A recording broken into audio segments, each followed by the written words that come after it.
doa itu kayak apa ya? Justru yang berdoa gue tapi yang dapat malah mereka gitu ya. Walaupun dia nggak kenal Tuhan, terus dia nggak percaya sama Tuhan gitu, kesuksesan dia tuh kayak kosong aja gitu.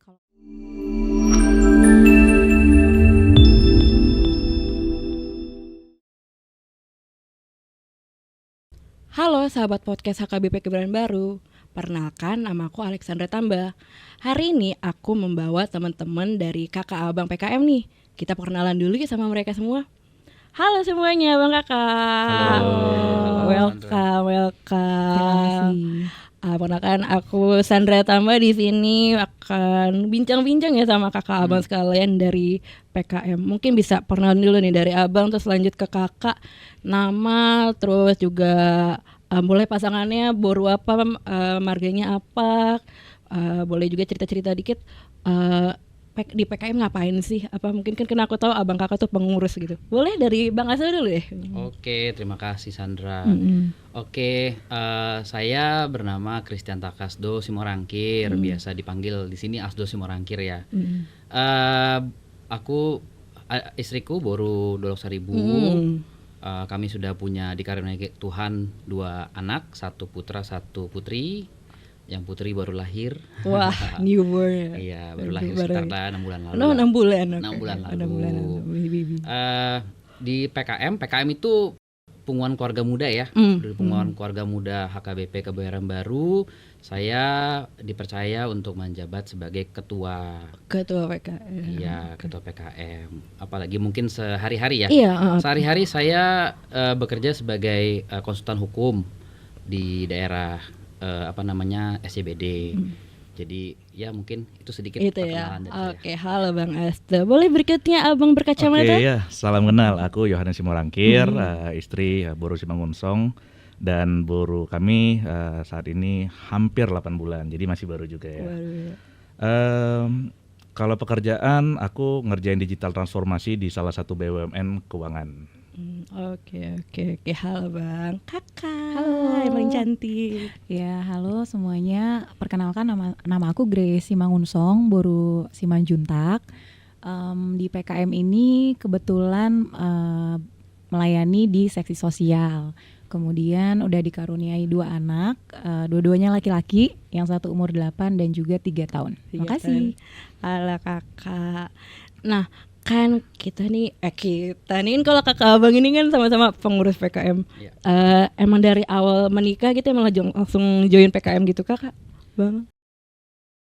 Aku itu kan menikah 2018 ya.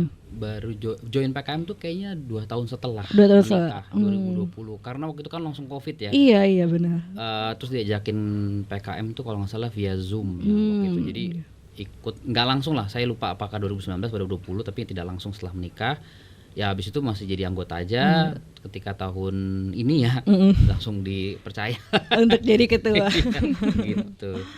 Oke, kalau abang memang gimana? Oke, aku itu nikah di 2024 kemarin. Kebetulan bukan jemaat sini awalnya, istri yang jemaat sini, terus martupol di sini. Kemudian aku waktu itu tanya ke Amang Ferdinand, Amang di sini kira-kira ada nggak sih persekutuan untuk keluarga-keluarga muda? Loh, ada. Cuman aku segan kalau mau nginvite kalian, takutnya kalian merasa tertekan. Tapi kalau kalian yang pengen, ya ayo, mari join gitu aja. Nah, terus kemudian 2 kali datang sama aku manggilnya Amang Tua nih, Amang Tua Pamulahi yang ikut ngajak juga gabung nih, ayo jadi pengurus. Oke, gitu kurang lebih. Gitu ya. Kalau kakak? Kalau kami itu baru pindah ke Kebayoran Baru tahun 2023. Jadi jemaatnya di sini baru. Terus langsung diajakin. Jadi kakak-kakak PKM memang pada baik-baik ya, pada ramah. Terus aku sama suami juga menyambut baik dan senang sih karena ya maksudnya kita jadi bisa sama-sama pelayanan, maksudnya melayani gitu. Dan tahun ini juga baru ya berkecimpung buat melayani teman-teman juga di PKM gitu. Wah, seru banget lah. Fun fact loh kakak Bang, aku masih naposo ya, jadi tentunya aku belum anggota PKM. Tapi dulu pas aku kecil, pas masih di sekolah minggu, aku tuh anggota keluarga PKM karena memang papa mamaku tuh pengurus dari PKM. Itu tuh asal usulnya tuh gara-gara ya mungkin pas awal papa mamaku nikah gitu, beberapa ada concern gitu dari Amang Uluan pada saat itu, Amang Pendeta David Siboya, supaya generasi keluarga muda ini terus berkembang agar nanti di tahun-tahun mendatang HKBP Kebayoran Baru tidak kosong. Dan puji Tuhan ya nggak kosong ya tahun ini ya, karena waktu aku kecil ya 20 tahun lalu PKM masih ada dan sekarang pun masih ada ya. Aku ada mau nunjukin ada beberapa foto yang mungkin bisa melihat wah perkembangannya PKM dari zaman dulu sampai sekarang tuh gimana ya. Kan kalau sekarang udah present nih. Mungkin kita lihat dulu foto jadulnya dulu. Boleh Abang ditayangkan? Ada foto nih. Wah. Bisa Masih ada dilihat ya? masih Fotonya. ada. Mostly masih ada loh, masih aktif jadi jemaat di sini. Ada yang song leader, bahkan banyak yang udah parhalado, bahkan ada yang parhaladonya pun udah pensiun ya.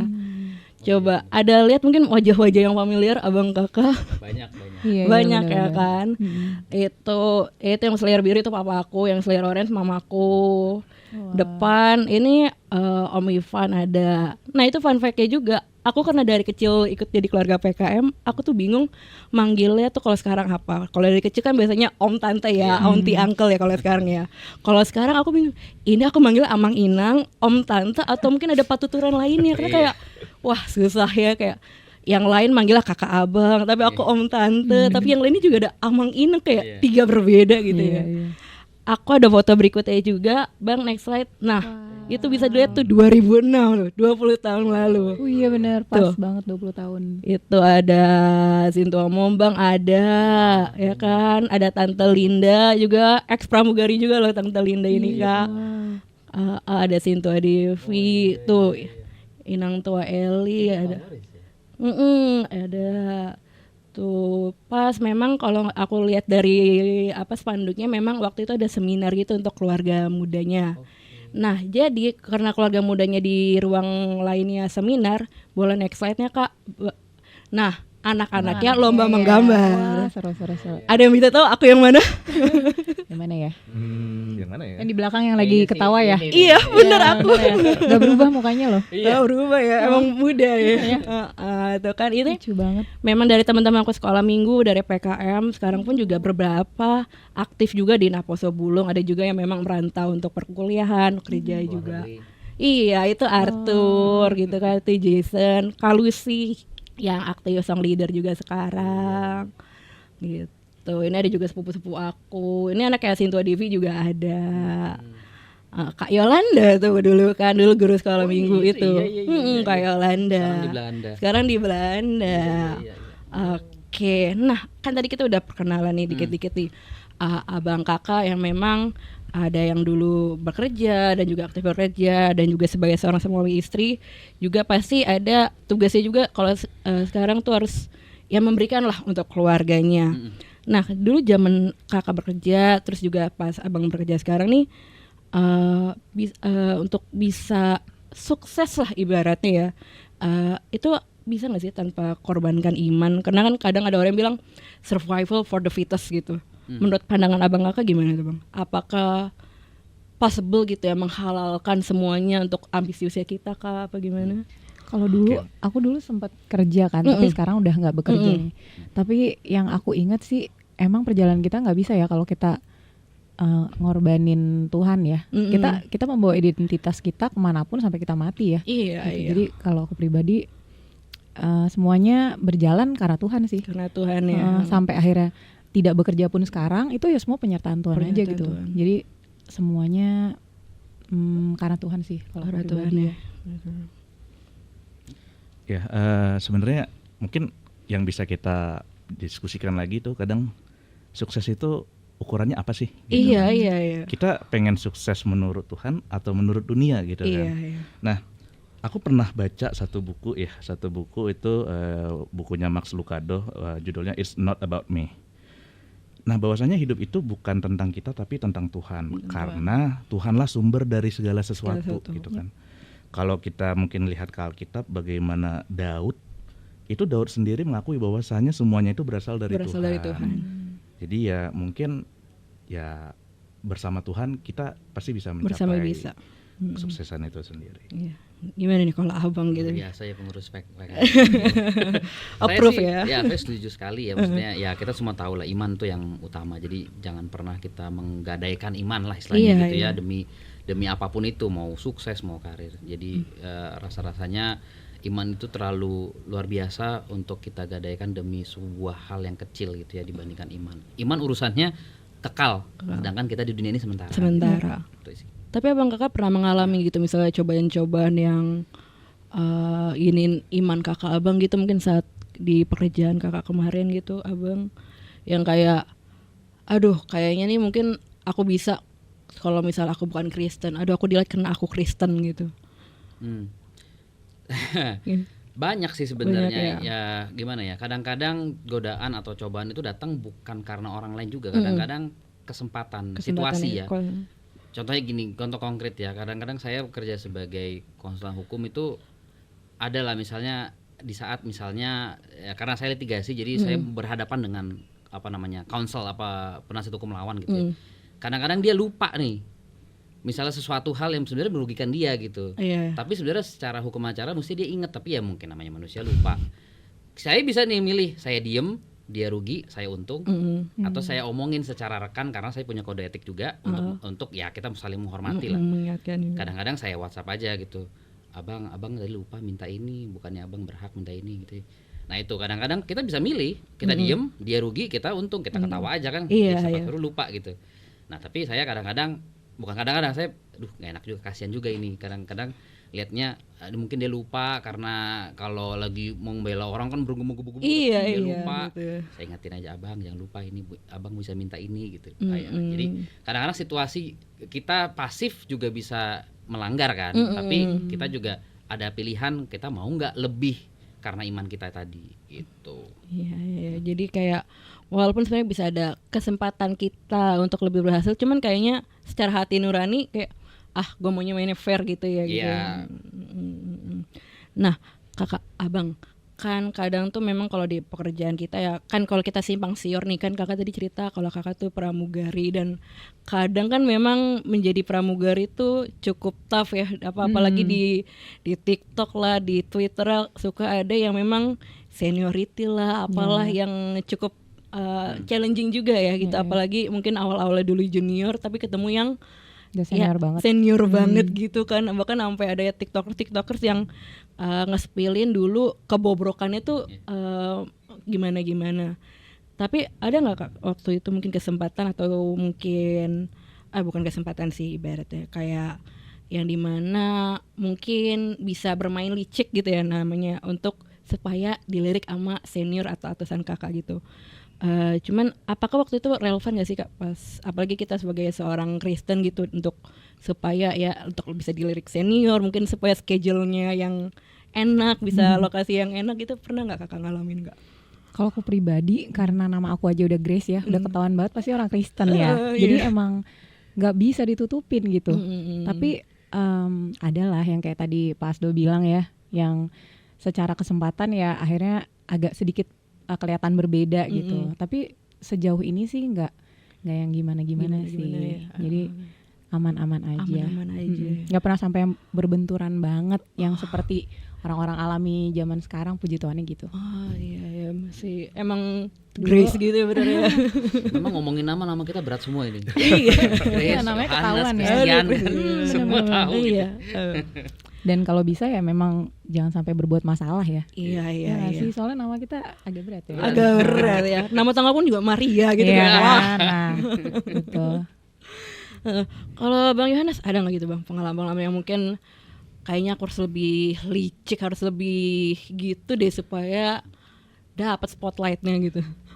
Aku berpikir seperti ini sih sebenarnya. Di mana kita punya capability, orang pasti melihat. Di mana kita punya kemampuan, orang pasti melihat dan orang pasti membutuhkan gitu kan. Nah kalau aku balik lagi nih kalau misalnya kalau kita bicara Alkitab gitu ya, ada dua yang aku lihat terkait dengan masalah capability. Amsal 22 ayat 29, pernahkah engkau melihat orang yang cakap dalam pekerjaannya, di hadapan raja ia akan berdiri. Kalau dia cakap di depan raja dia. Satu lagi, Daniel 6 ayat 5. Daniel itu teladan utama.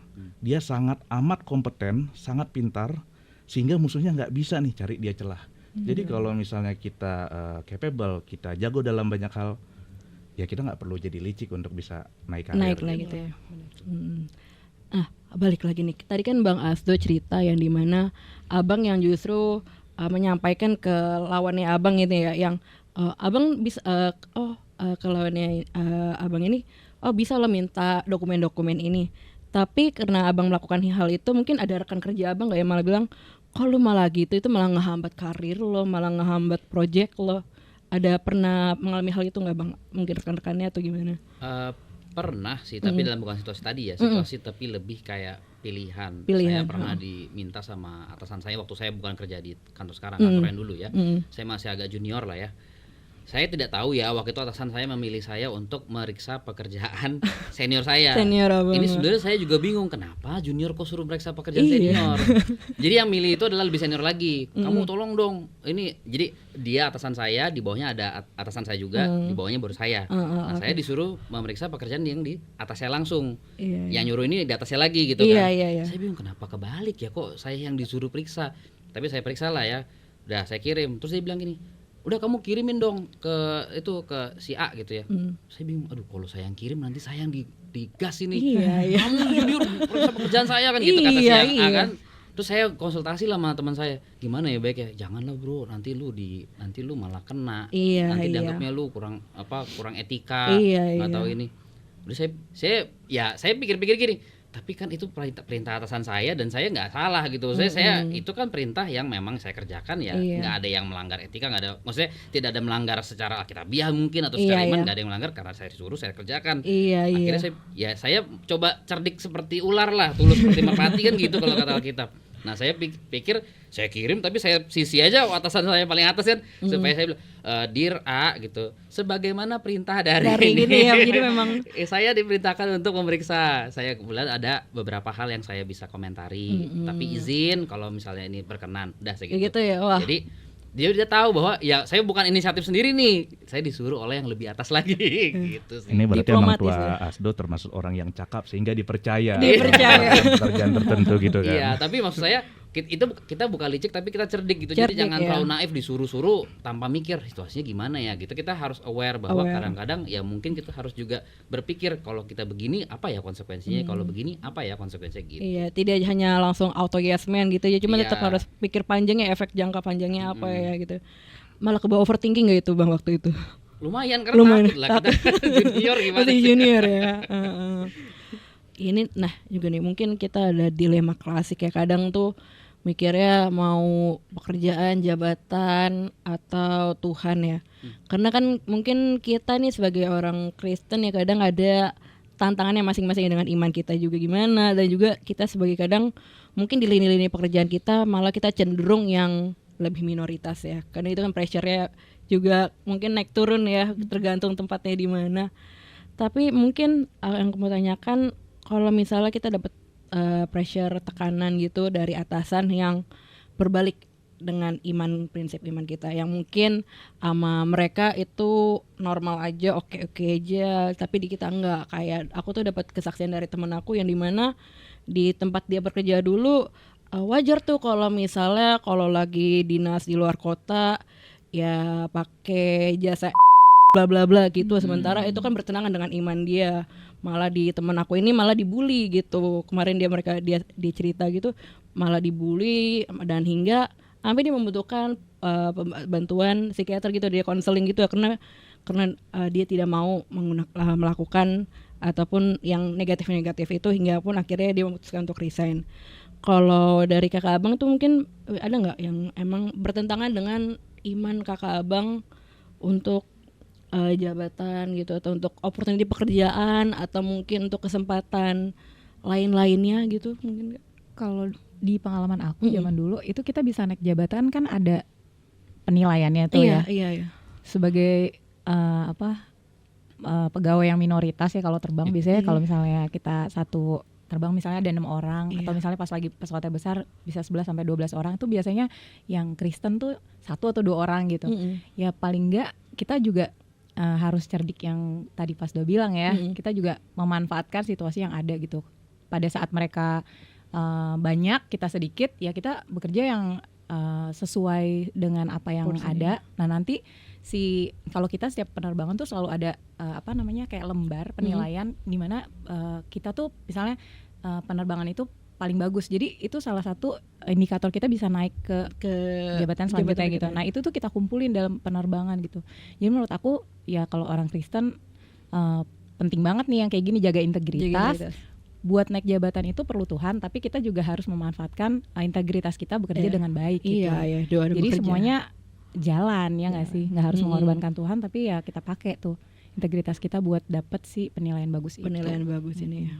Doa dan bekerja orat labora. Kalau Bang Yohanes mungkin ada gitu sepatu dua kata?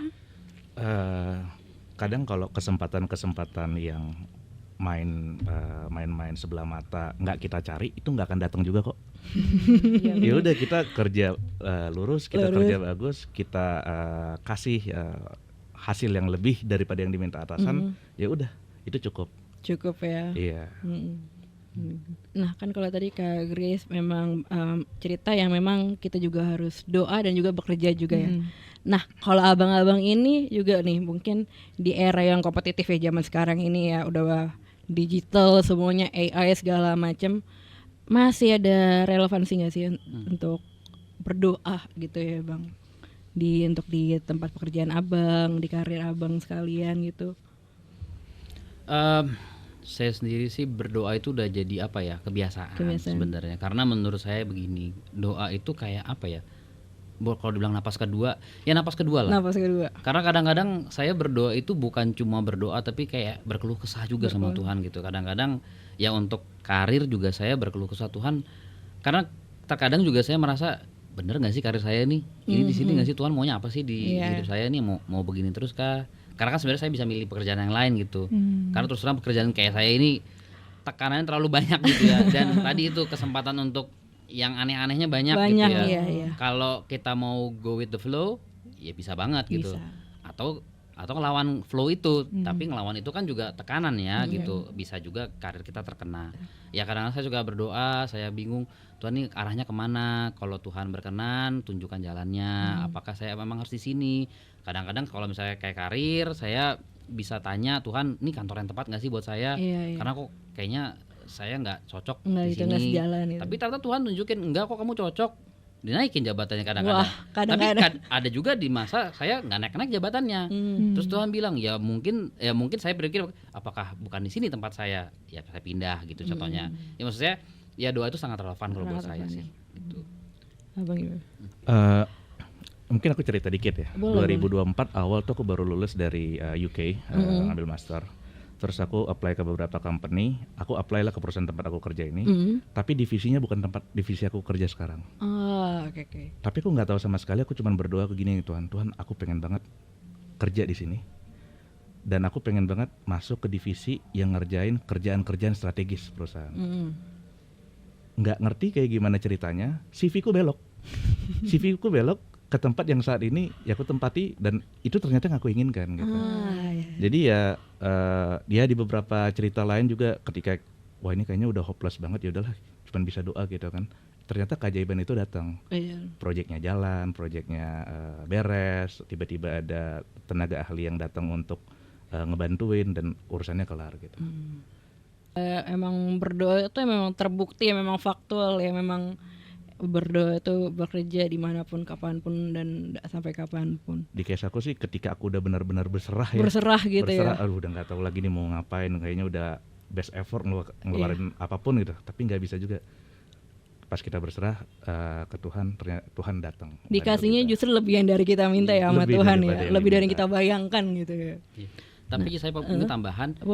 Paling penting juga adalah sebenarnya doa bersama istri sih. Kalau saya, ya powerful ya. Bener kan? Bener. Jadi saya tuh kalau curhat ke istri, pasti habis itu nanti kalau misalnya kita mau tidur, yuk doa yuk. Tadi kamu ngomong cerita ini, kita doain yuk gitu. Jadi itu menjadi apa ya, kekuatan juga untuk bareng. Dan siapa sih yang nggak senang doain gitu ya? Kita kan senang ya didoain, atau ada orang yang mendoakan kita tuh senang sekali. Apalagi Tuhan juga bilang doa orang benar kuat kuasanya gitu kan. Jadi ya aku percaya kalau kita berdoa dan ada orang di sekeliling kita juga yang kita kasih juga berdoa buat kita, aku rasa itu sangat-sangat besar sih. Benar-benar sih Bang, karena emang kemarin tuh memang pas ada PA Naposi juga emang temanya tuh pranikah gitu juga ya. Untuk Naposi memang dari pendeta Ferdinand juga bilang ya emang ya sama istri berdoa, apalagi pergumulan untuk keluarga, karir kalian gitu, biar ya kan berkatnya juga untuk sama-sama ya, untuk suami istri, untuk keluarga. Ya masa ya jangan cuma satu kuat satu doang, kalau bisa dua kenapa enggak gitu ya.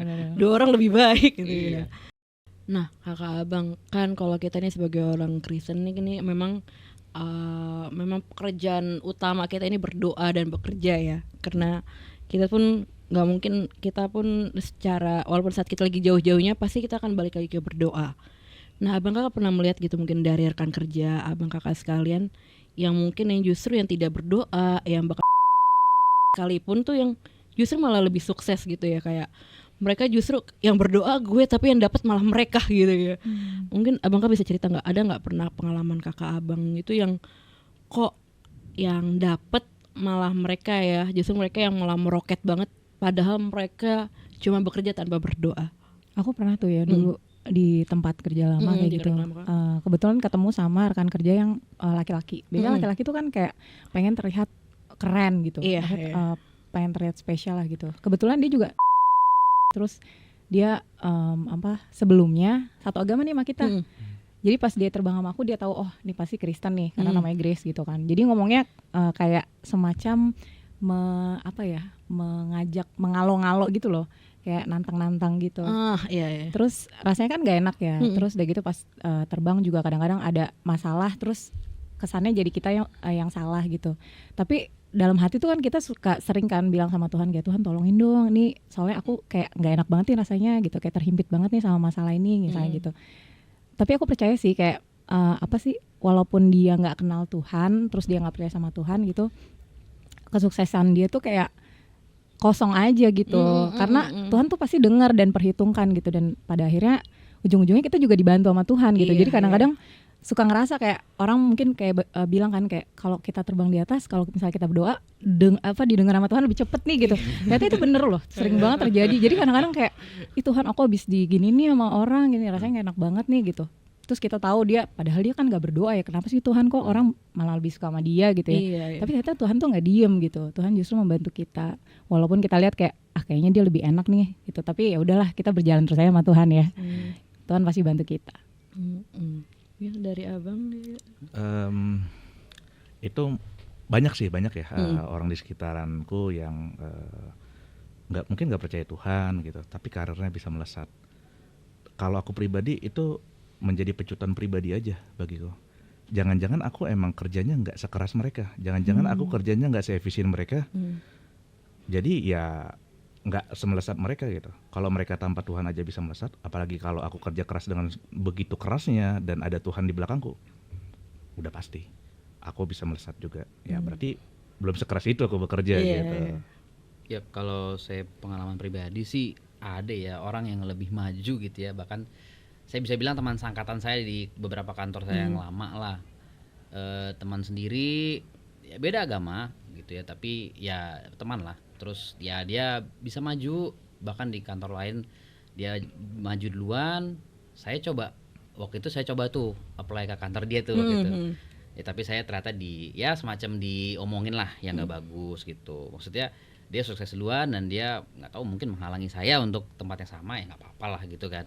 Saya tahu dari beberapa orang, tapi ya saya namanya kan itu gosip ya, tahu dari orang kan kita nggak. Saya juga nggak mau nanya sendiri karena udahlah gitu. Kalau memang saya nggak jodoh di kantor itu ya sudah gitu. Saya punya Tuhan yang lebih besar kok. Kenapa harus cuma itu doang tuh saya langsung marah-marah. Tapi memang saya ngobrol waktu itu ke orang-orang, terus saya bilang udah lu jangan ini lagi. Saya bilang itu mah nggak masalah lah.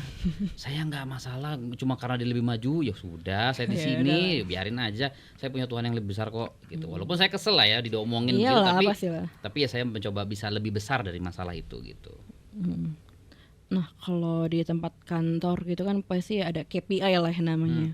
Nah kira-kira tuh kalau di Kristen itu tuh ada nggak ya kita tuh KPI untuk karir kita, atau cuma karakter kita, iman kita yang taat kepada Tuhan, atau memang secara untuk karir dan pekerja itu ada KPI-nya juga?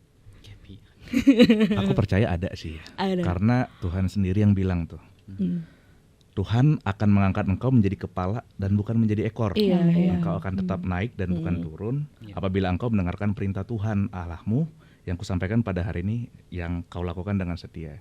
Jadi kalau kita setia, kita kerja keras, pasti kita bisa jadi kepala. Bisa jadi kepala. Tapi ya ingat juga kepala nggak banyak. Jadi ya kita harus kerja lebih keras lagi nih. Iya. Nah, tapi kalau kakak abang tuh pernah nggak menyembunyikan identitas Kristen kakak abang? Walaupun di luar nama-nama kita sangat Kristenable ya, sangat-sangat Kristen. Susah ya. Mungkin kayak kalau aku di CV tuh kadang apply kerja tuh kadang aku udah menyantumkan kalau aku pernah jadi ketua Naposo Pulung, aku pernah jadi guru sekolah minggu. Tapi ada juga yang memang kalau misalnya aku apply ke kantor tertentu, aku justru menyembunyikan kekristenanku. Nah, kalau di kakak abang tuh ada nggak pernah pengalaman kayak gitu? Mungkin yang supaya diterima nih, supaya lebih bisa mungkin lolos interview, lolos screening gitu, menutupkan yang bisa ditutupkan gitu kekristenan gitu. Saya pribadi nggak pernah sih. Saya kalau bisa saya stabilo gitu ya. Kristiana masih mau rangkirnya. Karena menurut saya gini ya, kalau itu nggak tempat yang buat kamu ya sudah. Gitu. Maksudnya itu kan bukan akhir dari segalanya gitu. Bener. Kalau nggak dapet di situ ya Tuhan pasti buka jalan yang lain gitu. Jadi nggak usah khawatir lah. Nggak usah khawatir. Tunjukin aja apa adanya. Gitu. Menurutku nggak sebanding sih kalau kita harus menyembunyikan kekristenan kita, apalagi hanya untuk diterima kerja gitu ya misalnya. Pas di dalam ya nggak, berarti kita harus sembunyiin lagi ya. Terus buat apa gitu kita nyembunyiin kan?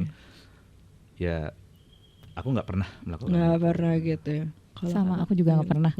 Terlalu besar ya nama Grace itu ya untuk disembunyikan ya. Udah bagus-bagus loh nama-nama kita ini. Nama-nama kita gini ya. Nah, kakak abang untuk penutup nih sebagai ya diskusi kita terakhir ini, yang mungkin krusial juga ya.